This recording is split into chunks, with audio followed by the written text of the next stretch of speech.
হাম রোগ থেকে বাঁচতে সকাল বিকাল একটি দোয়া পড়ে আপনার সন্তানকে ফু দিন। সকল ধরনের অসুস্থতা থেকে আল্লাহ আপনার সন্তানকে হেফাজত করবে।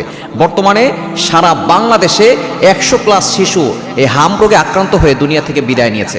এজন্য অবশ্যই আমাদেরকে সতর্ক থাকতে হবে এবং এই হাম রোগের কি কি লক্ষণ রয়েছে, এর প্রতিকার কি, এবং আমাদেরকে কোন কোন আমল করতে হবে, যে আমলের মাধ্যমে, যেই কাজের মাধ্যমে আমাদের সন্তানরা এবং আমরা সুস্থ থাকতে পারি। 1 নম্বর আমরা জানবো যে হাম রোগের কি কি লক্ষণ রয়েছে। এর 1 নম্বরের লক্ষণ হচ্ছে জ্বর ওঠা এবং সেটা বারবার বেড়ে যাওয়া, 102 থেকে 103, 4, 5 পর্যন্ত চলে যাওয়া, মোটামুটি বেশ কয়েকদিন থাকা এবং ঠান্ডা হওয়া, কাশি হওয়া, চোখ লাল হয়ে যাওয়া।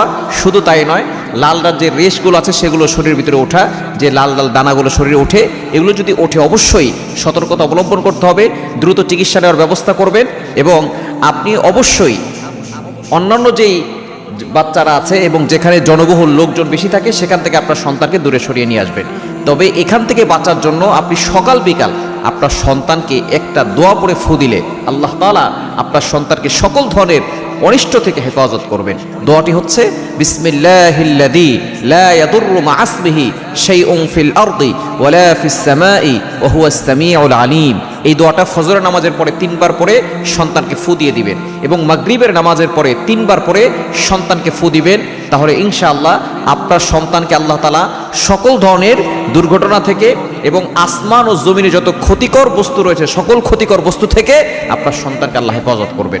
নবীজি সাল্লাল্লাহু আলাইহি ওয়াসাল্লাম এই দোয়া আমাদেরকে শিক্ষা দিয়েছেন। আবু দাউদ শরীফের ভিতরে রয়েছে, তিরমিজি শরীফের ভিতরে রয়েছে। এটা আপনি নিজে পড়েও ফু দিবেন।